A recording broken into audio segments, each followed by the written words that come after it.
কত দিলেন? যা ভাড়া তাই দিলাম 180। 200 টাকা আসছে তো। 200 মানে আমি যখন উঠছি তখন তো 180 টাকা দেখাইছে, যা দেখাইছে তাই দিলাম 180। আরে ভাই তখন দেখাইছে ঠিক আছে, কিন্তু কতক্ষণ জ্যামে বসেছিলাম না, ওয়েটিং চার্জ আছে না, তার মধ্যে কত রাস্তা ঘুরে আসলাম। আমি কি আপনাদের ঘুরে আসতে কইছি নাকি রাস্তায় আমি জ্যাম লাগাইছি যে আপনার আমি 200 টাকা দেবো? কিরে ভাই এখন পলিটিক্স আছেন, আমি নিজের ইচ্ছা ঘুরে আসছি, আপনি তো বাইকের পিছনে বসে কাঁদতেছিলেন, আরে দেরি হইলে আমার ট্রেন মিস হয়ে যাবো, আর আমি কি বেশি টাকা চাইতেছি? অ্যাপে যেটা আসছে সেটাই তো চাইতেছি, 200 টাকা দেন। তো 200 টাকার মাইরে আমি 180 টাকার 1 পয়সাও বেশি দেবো না।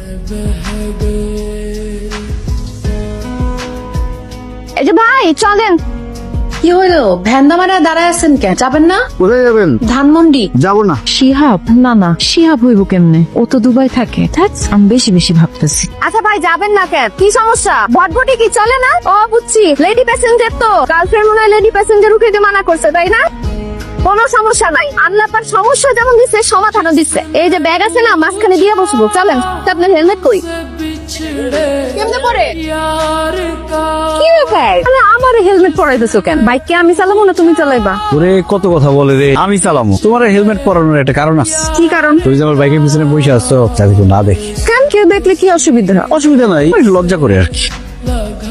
তোমার লজ্জা নিয়ে তুমি থাক। আরে কি হলো? এই জান্নাত, এদিকে কই যাও? জানলামে। কি বলো? জান্নাতের রাস্তা কি এদিকে নাকি? ওর বাবা, তাহলে আমি যাবো না। তুমি আমার সাথে ফাইজলামি করতেছো, অন্য কেউ দেখলে এত তুমি লজ্জা পাও, আমার সাথে যে তুমি প্রেম করো তখন লজ্জা লাগে না? নাকি এখন আর আমার তোমার বাইকের পিছনে উঠাইতে মন চায় না, নতুন কাউরে লাগবে? আরে কি উল্টা কথা বলতেছো? আমার বাইকে তুমি ছাড়া অন্য কোনো মেয়ে মানুষ উঠাইছে কোনোদিন? অন্য কাউরে উঠাইবে মানে? আমি তোমার সাপ সাপ বলে দিতেছি, আমি বাদে তোমার বাইকে অন্য কোনো মেয়ে মানুষ উঠাইতে পারবা না কিন্তু। আচ্ছা ঠিক আছে, আমার জীবনে তুমি ছাড়া কোনো মেয়ে মানুষ আমার বাইকে উঠাবো না। এখন তো দাও হেলমেট দাও, পরা দাও।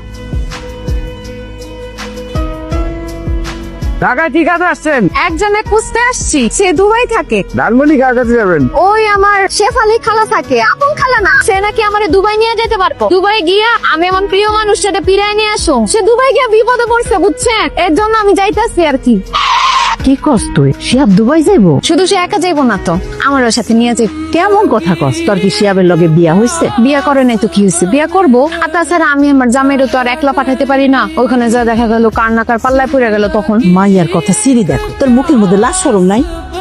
ওই সত্যি দুবাই যাইবো? আরে 1 মাসের মধ্যে ভিসা পাওয়া যাইবো। আমি কইছি আমার পাসপোর্টটাও জমা দিয়ে দিতে, দুইজন মিলে একসাথে দুবাই যাবো। তারপর তোমার ছেলের গলা ধইরা জাপটায় ধইরা তোমার ছবি তুলে পাঠামুনে। আবার বেলাস কথাবার্তা, একদম মারুম তরে। খবরদার এই কাজ ভুলেও কইরো না, তোমার ছেলের এমন জাদু কর্ম, তারপর খালি বউয়ের কথায় উঠবো আর বসবো, তোমারে কিন্তু চিনবো না। আমার সাথে খাতির রাখো বুঝছো শাশুড়ি আম্মা? ওই যে আইছে। তুমি কখন আসছো? আমার ফোন দিতা। আমার যখন খুশি তখন আমি আমার শ্বশুর বাড়িতে আসতে পারি। বাবারে, জান্নাত কি কইতেছে? তোরা নাকি